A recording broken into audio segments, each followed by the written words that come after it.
track. Thank you so much. Thank you, Radhika. Good afternoon, everybody. Welcome to the track on microfinance in the inclusive finance space. As you all know, the critical role being played by microfinance, and we have three very interesting panels after a very thought-provoking presentation by Alok Prasad ji. He will talk about it, but I just wanted to give a brief background of how the sector is doing right now, and then I will hand over the floor to Alok Prasad ji. And I hope what I speak will also give context to the three tracks which will follow. So let me quickly run you through a few things. I hope everybody can see it. Yeah. So as we stand today, we cannot give current figures because we don't have that. But as of 30th September, the entire microfinance universe had a portfolio of 2,31,778 crores. And the contribution of NBFC MFIs in that, as you can see from the pie chart, is around 30%. Banks have become the major player with 41%. SFBs, small finance banks, have 19%. And NBFCs, the mainstream NBFCs who do microfinance as 10% part of the business, have 22,000 crores, which is also becoming significant. So the pie is becoming diverse. And if we compare it with the March 2020 situation, the figure has remained almost similar. There has not been any growth. In June, we saw some deceleration because of moratorium and loans being repaid and no fresh disbursements taking place. But currently, by September, it has reached 230. And whatever figures we get from the field and from the member institutions, the figure is inching up, and it would be around 240 currently when we speak today. The unique borrowers base is 5.71 crores. And these are unique borrowers. A borrower with two loans will not be counted twice, but it will be counted once. So with 5.71 crore borrowers, or roughly 6 crores, and with each borrower in a household of 5 persons, microfinance is almost touching 30 crore of population today. 30 crore out of a total population base of 120 crore is a very significant achievement. And disbursements, which is a very critical piece currently, the disbursements currently for the quarter, which is first half of FY 2021, which is, what should I say, April to June, were 37,447 crores, which was only 45% of normal disbursement with the sector sees. But as we speak, in the quarter October to December, the disbursements have picked up to around 75% of normal. And I hope in the last quarter, we will be reaching around 90 to 95%, near normal compared to last year. So that is the situation on disbursement side. The critical side, which you might also be feeling, is on the portfolio at risk. While the moratorium was in existence till the end of August, and after that, the Supreme Court judgment is still awaited on classification of NPAs. So these figures, as are of 30th September, they might be hiding a bit of delinquency. But if you compare, except for the spike which is seen in case of banks, in case of PAR more than 30 days, and this doesn't include PAR of 180 days and above, because we believe this has to be written off, is almost similar to what, but a little bit spike is going up. That is an area of concern, but it is also normally expected in COVID times that this will happen. On the loan sizes, what is happening is that almost all NBFCs, SFBs, NBFC, MFIs, and banks, you would see are roughly around 30,000, 31,000 crore, 31,000 rupees. Only banks have a little higher ticket size of around 37,000. So disbursements are on the normal pattern. The loan sizes are also on the normal pattern, but portfolio at risk, normal in such a humongous crisis, likely to go a little up.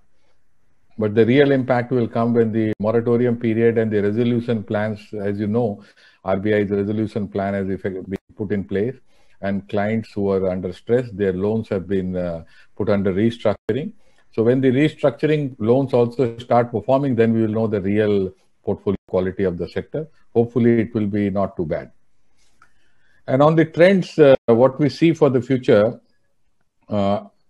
I see that what the crisis has taught us and what are the pain points. On the positives, I say that the resilience has been demonstrated again, because the microfinance sector is the financial asset class, if you compare, has still continued to perform the best among the other financial asset class. So the resilience both of the clients and the institutions have been demonstrated. The creative use of digital methods have also come into play. Now, in many cases, when the lockdown was there, the clients were being approached to digital methods. The loan officers were sending messages to them on their phones. And sometimes, even now, when the operations have resumed, the loan officers go with a tab and show animation film to one person, then to a smaller group of persons. So various innovative uses of digital methods have started. Also in repayments, new attempts are being made. Now that the disbursements are all cashless, even the repayments have now started becoming digital. And that is one of the themes of our tracks, which is, I think, a parallel track or after this. So you will discuss more about that. The institutions, the member MFIs, NBFC MFIs, they have survived the double liquidity squeeze during moratorium. Because while clients' repayment is stopped, the repayment to the lenders, the banks and the other players, not everybody gave them moratorium. So it was not a back-to-back moratorium. So there was a problem there. But still, the MFIs have been able to get out of that. There have not been any instances of a credit default or something like that. The MFIs during this period have also implemented the ex gratia scheme of Government of India, which is the difference between compound interest and simple interest, the interest subvention scheme under Mudra, and also are an active participant in PM Swanidhi scheme. And all this has led to a positive policy perception. And you would know that the Honorable Prime Minister, in his speech to the United Nations General Assembly, talked about the critical role being played by microfinance in boosting women entrepreneurship in India. And the other positive which I see is that, as you saw on the first slide, there are diverse players which are now operating in the microfinance space. So it is necessary to have a common industry-wide understanding. And that is why we had seeded the idea of a code of responsible lending, which I have briefly written as CRL. And that is getting momentum. And as we speak, 75% of the industry has signed up for this important initiative. So these are the positive things. And on the issues which I see on the horizon, one is that as we hear, you would have heard about some state level moves on dual rules and regulation. Especially I'm talking with reference to Assam, that might have a bearing on the policy framework for the sector. We are deeply concerned about it. We are working with the government to produce a win-win situation, but we'll see how it goes. There are pockets of delinquency which have emerged, especially in Maharashtra, some pockets in Punjab, also in pockets in Assam, which are a cause of concern. There is genuine livelihood stress. We cannot deny many of our clients have not been able to resume their livelihoods to the extent which was. And the reverse migration which has happened has dried up the source of remittances, which is also affecting the liquidity among clients. The pricing has also become a very contentious issue because, as you know, NBFC MFI's pricing is based on two formulas. One is 10% and 12% over cost of funds, and the other is base rate into 2.75, and whichever is lower. And currently, the base rate is on a downward trend, is on a southward trend, and that is base rate has become the norm. And the highest rate which an NBFC MFI, whether it's small, medium, or large, can charge is 21.8 or something like that. And that is affecting the smaller and medium MFIs. We have taken up with RBI. We'll see how it goes. And finally, the liquidity crunch for smaller MFIs down the taper is already there. And the clients, while they want fresh credit, the liquidity crunch persisting despite Reserve Bank of India putting in place an additional special liquidity facility for the smaller and medium MFIs, not much credit has flown. So that is a problem area. But overall, in sum and substance, I would say, if I would have to be asked in April or May, what would be the situation, whether we would be in such a situation, I would have said no. I would have anticipated a worse situation, but we feel in January, we are in a much better shape. And if, God forbid, nothing happens wrong on the COVID front, I think by first quarter of next financial year, we would be seeing almost normal operations. So that is all from my side. And in our track, we will be discussing the COVID part first. Then we'll be talking about the digital thing. And finally, the liquidity crunch also as a track. So all the three tracks will talk about the topical issues. I will stop here. And I will now request Lok Prasad ji to give his presentation of the State of Sector Report on microfinance.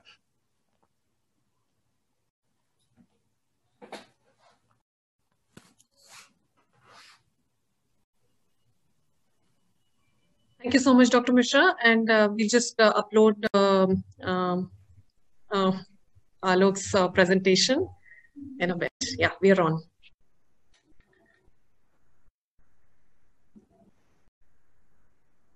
Okay, good afternoon, everybody. It's an absolute pleasure to be in the conference, even if digitally. And of course, with my namesake and successor at MFin, Dr. Alok Mishra. And I must say at the outset that Dr. Mishra has pretty much covered all that. And hence, I'm really struggling with what to now start with. Let's sort of go back to what I recall way back in 2010, when Vijay happened to say to me, Alok, what is important is not the success of any NBFC MFI or like a basics. What is important is the success of the sector, the industry. And that's what we need to be working towards. I'm really happy to say that what the industry has achieved over the past decade has been an absolutely amazing feat. I don't think globally anywhere we have seen a situation where an industry going through a near-death crisis in year one, let us say, and by year 5, major institutions of the industry becoming a bank and small finance banks.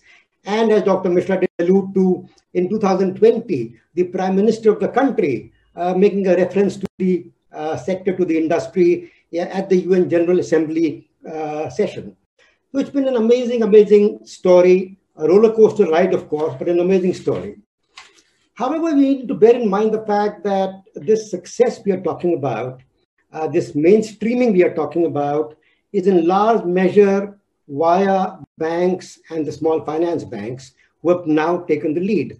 And as we can see today, looking at the September data, between the commercial banks and the SFBs, 60% is now with them by way of market share.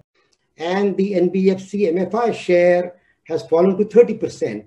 And directionally, the way things are moving, it appears that the share of the NBFC MFIs will continue to shrink. And in a manner of speaking, the fear almost is the challenge which the NBFC MFIs face now in terms of how to meet this competition coming from players which are banks, which are in a manner of speaking, again, much more mainstreamed than they are, and the public perceptions towards banks and vis-a-vis non-banks, we are all very familiar with. And also within the NBFC MFI universe, again, it is the larger players who are hugely dominant, not dominant, but hugely dominant. We can move the slide, please, because this is fine. And so the large players are hugely dominant, and therefore the smaller players are clearly facing a very significant existentialist challenge.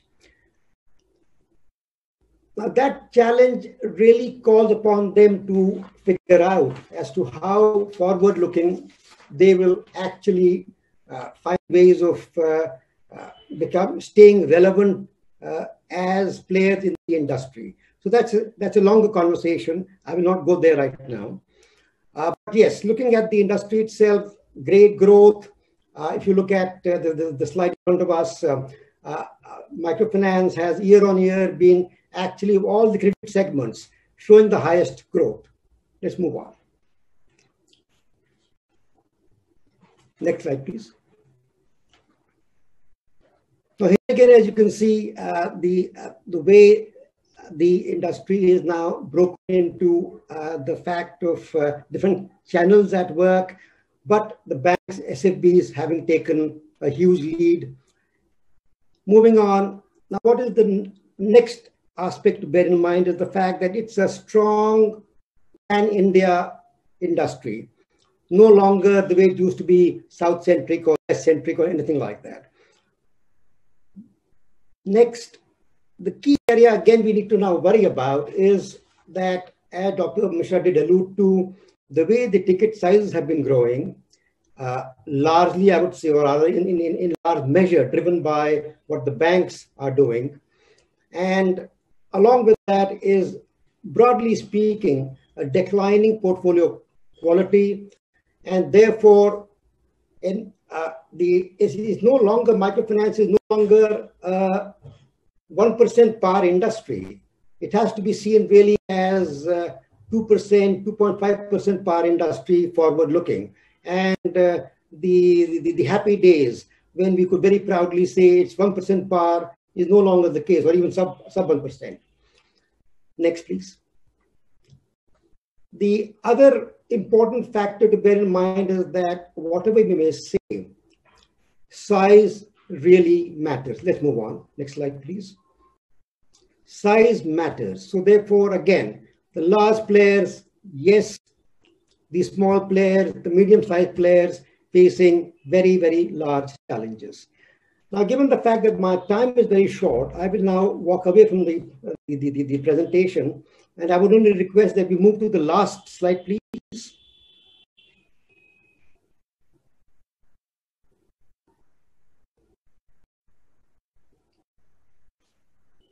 The last slide, please. Yeah. So let me just sort of stay with the key conclusions and a forward-looking view. So yes, mainstreaming has been achieved, led by banks and small finance banks. I would argue that the NBFC MFI, particularly the small and the mid-sized, are facing a very definite existentialist challenge.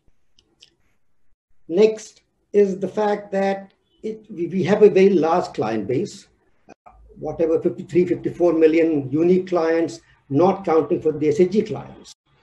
Now, that's a huge, huge number.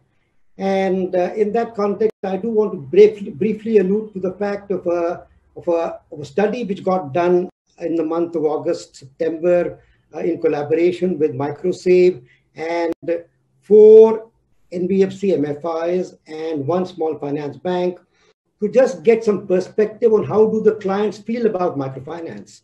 This was a very large sample study, over 10,000 respondents, and I'm really happy to say that the conclusions which came out of the study were very positive. I'm not getting into details of the methodology and some of the limitations there. That can be again a different conversation. However, the key outcome, I would argue, is the fact that, broadly speaking, it's a fairly satisfied client base. The next comment is about the fact of the SRO experiment, which began way back in 2015, literally, or 14 as an experiment. I feel very happy about this, that it's been a successful experiment, and the Reserve Bank is now looking at expanding the kind of framework to some of the other segments of the financial services industries. So again, happy news on that.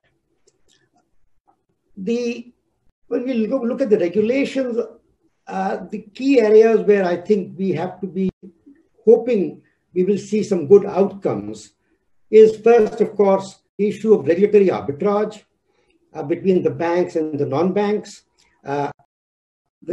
The happy news is that the Reserve Bank is fully cognizant of this, and we are hopefully looking at moving from institution-based regulation to activity-based regulation.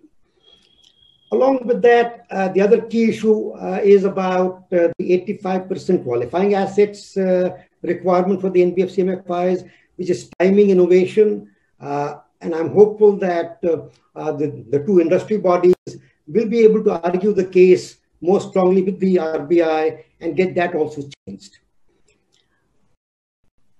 The other, again, what is I think, come more strongly to the fore in the recent past, last year and even now, is that the political risk which we saw so hugely in 2010 hasn't completely gone away. And we see what is now happening in Assam, for example. And that brings me to the point which, again, Dr. Mishra did make a mention of, which is the CRL.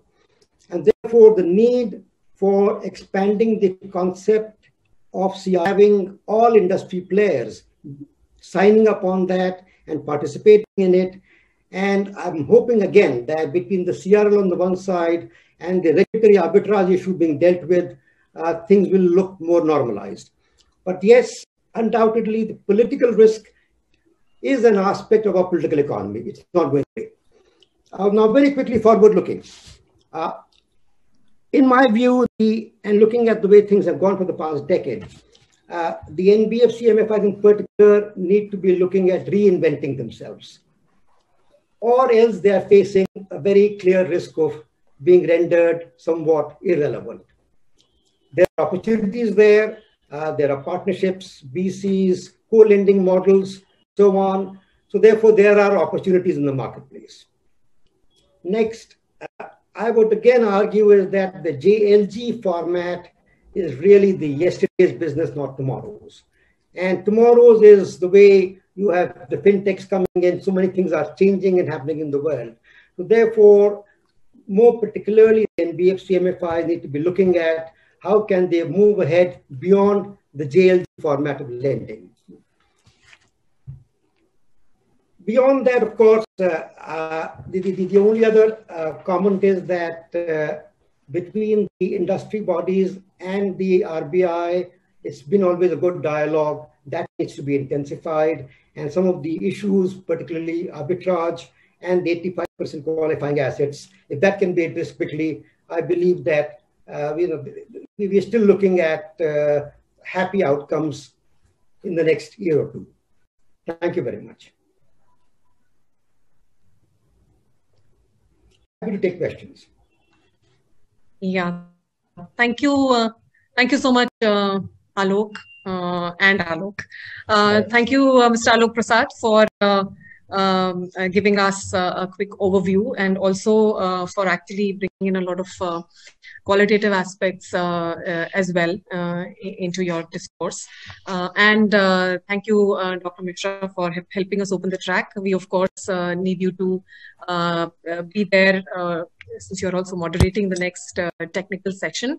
But I will again thank Alok, not just for this presentation, but also for all the painstaking work put in for